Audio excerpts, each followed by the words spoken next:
ನಮಸ್ಕಾರ ಸ್ನೇಹಿತರೆ, ಸ್ನೇಹ ಲೋಕಕ್ಕೆ ಚಾನಲ್ಗೆ ನಿಮ್ಮೆಲ್ಲರಿಗೂ ಸ್ವಾಗತ. ಅಕ್ಷಯ ತೃತೀಯ ದಿನವನ್ನು ಪವಿತ್ರವಾದ ದಿನ ಮತ್ತು ಅದೃಷ್ಟದ ದಿನ ಎಂದು ಹೇಳಲಾಗುತ್ತದೆ. ಈ ದಿನ ಚಿನ್ನ ಮತ್ತು ಬೆಳ್ಳಿ ಅಥವಾ ಆಸ್ತಿಯನ್ನು ಖರೀದಿಸುವುದು, ಅತ್ಯಮೂಲ್ಯವಾದ ವಸ್ತುವನ್ನು ಖರೀದಿಸಿದರೆ ಅದು ದುಪ್ಪಟ್ಟಾಗುತ್ತದೆ, ಅಕ್ಷಯವಾಗುತ್ತದೆ ಎಂಬ ನಂಬಿಕೆ ಇದೆ. ಜೊತೆಗೆ ಅಕ್ಷಯ ತೃತೀಯದ ದಿನದಂದು ಲಕ್ಷ್ಮೀ ದೇವಿಯನ್ನು ಸಹ ಪೂಜಿಸಲಾಗುತ್ತದೆ.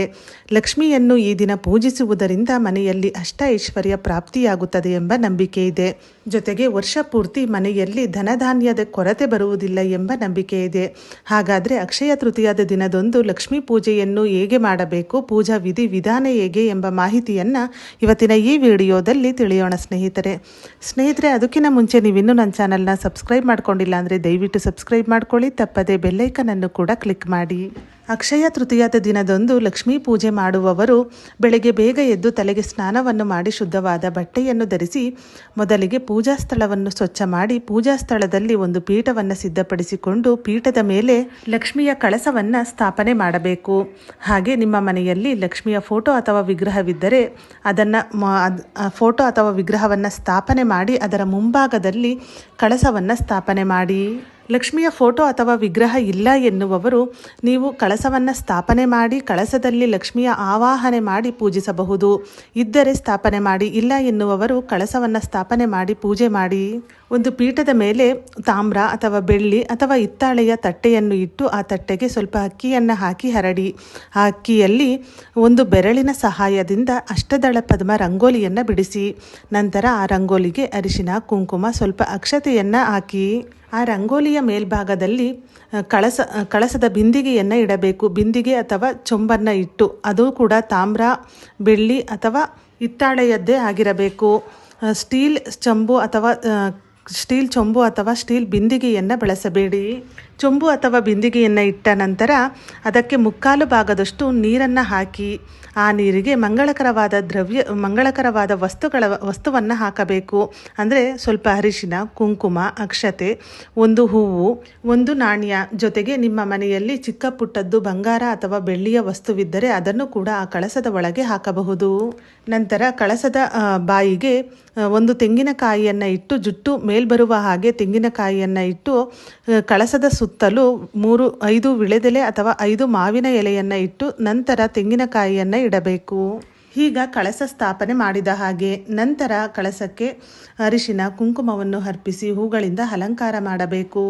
ಜೊತೆಗೆ ನಿಮ್ಮ ಮನೆಯಲ್ಲಿ ಮಾಂಗಲ್ಯವಿದ್ದರೆ ಮಾಂಗಲ್ಯವನ್ನು ಕೂಡ ಕಳಸದ ಕುತ್ತಿಗೆ ಭಾಗಕ್ಕೆ ಕಟ್ಟಬೇಕು. ಅಂದರೆ ಬಿಂದಿಗೆಯ ಕಂಠಕ್ಕೆ ಮಾಂಗಲ್ಯವನ್ನು ಕಟ್ಟಬೇಕು. ಮಾಂಗಲ್ಯ ಇಲ್ಲ ಎನ್ನುವವರು ಅರಿಶಿನದ ಕೊಂಬಿನಿಂದ ಮಾಂಗಲ್ಯವನ್ನು ಮಾಡಿ ಅದನ್ನು ಕೂಡ ನೀವು ಮಾಂಗಲ್ಯದ ರೀತಿಯಲ್ಲಿ ಕಳಸಕ್ಕೆ ಹಾಕಬಹುದು. ಹಾಗೆ ನಿಮ್ಮ ಮನೆಯಲ್ಲಿ ಲಕ್ಷ್ಮಿಯ ಮುಖವಾಡವಿದ್ದರೆ ಅದನ್ನು ಕೂಡ ಜೋಡಿಸಿ. ತೆಂಗಿನಕಾಯಿಗೆ ಮುಖವಾಡವನ್ನು ಜೋಡಿಸಿ ಮುಖವಾಡಕ್ಕೂ ಕೂಡ ಅರಿಶಿನ, ಕುಂಕುಮ ಮತ್ತು ಶ್ರೀಗಂಧವನ್ನು ಅರ್ಪಿಸಿ ಹೂಗಳಿಂದ ಅಲಂಕಾರ ಮಾಡಿ. ಲಕ್ಷ್ಮಿಗೆ ಪ್ರಿಯವಾದ ಕೆಂಪು ಹೂಗಳಿಂದ ಮತ್ತು ಮಲ್ಲಿಗೆ ಹೂಗಳಿಂದ ಅಲಂಕಾರ ಮಾಡಿ.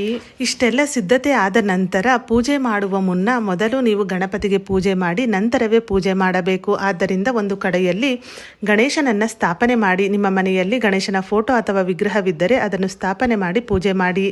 ಇಲ್ಲ ಎನ್ನುವವರು ಅರಿಶಿನದ ಉಂಡೆಯಿಂದ ಅಥವಾ ಹಸುವಿನ ಸಗಣಿಯಿಂದ ಗಣೇಶನ ಮೂರ್ತಿಯನ್ನು ಮಾಡಿ ಅದನ್ನು ಕೂಡ ಇಟ್ಟು ನೀವು ಸ್ಥಾಪನೆ ಮಾಡಿ ಪೂಜೆ ಮಾಡಬಹುದು.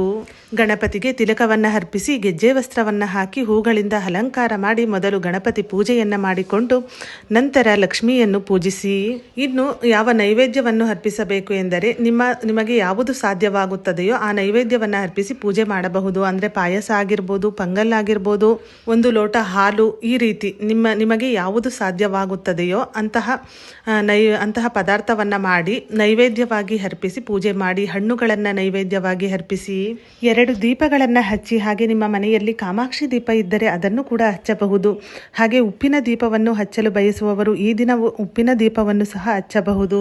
ಅಗರಬತ್ತಿಯಿಂದ ಪೂಜೆ ಮಾಡಿ ಧೂಪವನ್ನು ತೋರಿಸಿ ಹಾಗೆ ಅರ್ಚನೆಯನ್ನು ಕೂಡ ಮಾಡಿಕೊಳ್ಳಿ. ಬಿಡಿ ಹೂಗಳಿಂದ ಅಥವಾ ನಾಣ್ಯದಿಂದ ಅಥವಾ ಕುಂಕುಮದಿಂದ ಅರ್ಚನೆಯನ್ನು ಮಾಡಿ. ಅರ್ಚನೆಯನ್ನು ಮಾಡುವಾಗ ಲಕ್ಷ್ಮಿಯ ಅಷ್ಟೋತ್ತರವನ್ನು ಪಠಿಸುತ್ತಾ ಅರ್ಚನೆ ಮಾಡಬೇಕು. ಹಾಗೆ ಈ ಒಂದು ಅಕ್ಷಯ ತೃತೀಯದ ದಿನದಂದು ನೀವೇನಾದರೂ ಹೊಸ ವಸ್ತುವನ್ನು ಖರೀದಿಸಿದ್ದರೆ ಅಂದರೆ ಚಿನ್ನ ಬೆಳ್ಳಿಯನ್ನು ಮನೆಗೆ ತಂದಿದ್ದರೆ ಆ ಒಂದು ಚಿನ್ನ ಬೆಳ್ಳಿಯನ್ನು ಸಹ ಲಕ್ಷ್ಮಿಯ ಮುಂಭಾಗದಲ್ಲಿ ಇಟ್ಟು ಪೂಜೆ ಮಾಡಿ. ಚಿನ್ನ ಬೆಳ್ಳಿ ಈ ಥರ ವಸ್ತುಗಳನ್ನು ತರಲು ಸಾಧ್ಯವಾಗದವರು ಅಂಥವರು ಲಕ್ಷ್ಮಿಗೆ ಪ್ರಿಯವಾದ ಕವಡೆಯನ್ನು ನೀವು ಮನೆಗೆ ತಂದು ಲಕ್ಷ್ಮಿಯ ಮುಂಭಾಗದಲ್ಲಿ ಇಟ್ಟು ಪೂಜೆ ಮಾಡಿದರೂ ಸಾಕು. ಹೀಗೆ ಅಕ್ಷಯ ತೃತೀಯದ ದಿನದಂದು ಲಕ್ಷ್ಮೀ ದೇವಿಯನ್ನು ಪೂಜೆ ಮಾಡುವುದರಿಂದ ಮನೆಯಲ್ಲಿ ಅಷ್ಟ ಐಶ್ವರ್ಯ ಪ್ರಾಪ್ತಿಯಾಗುತ್ತದೆ, ಜೊತೆಗೆ ಧನಧಾನ್ಯದ ಕೊರತೆಯೂ ದೂರವಾಗುತ್ತದೆ. ಸ್ನೇಹಿತರೆ, ಇವತ್ತಿನ ಈ ವಿಡಿಯೋ ನಿಮಗೆ ಇಷ್ಟವಾದಲ್ಲಿ ವಿಡಿಯೋನ ಲೈಕ್ ಮಾಡಿ, ಹಾಗೆ ನಿಮ್ಮ ಫ್ರೆಂಡ್ಸ್ ಆ್ಯಂಡ್ ಫ್ಯಾಮಿಲಿಗೂ ಈ ವಿಡಿಯೋವನ್ನು ಶೇರ್ ಮಾಡಿ. ಇದೇ ಥರದ ಮತ್ತಷ್ಟು ಮಾಹಿತಿಗಾಗಿ ಸ್ನೇಹ ಲೋಕಕ್ಕೆ ಚಾನಲ್ನ ಸಬ್ಸ್ಕ್ರೈಬ್ ಮಾಡಿಕೊಂಡು ಸಪೋರ್ಟ್ ಮಾಡಿ. ಕೊನೆ ತನಕ ವಿಡಿಯೋ ನೋಡಿದ ಎಲ್ಲರಿಗೂ ಧನ್ಯವಾದಗಳು. ಸರ್ವೇ ಜನ ಸುಖಿನೋ ಭವಂತು.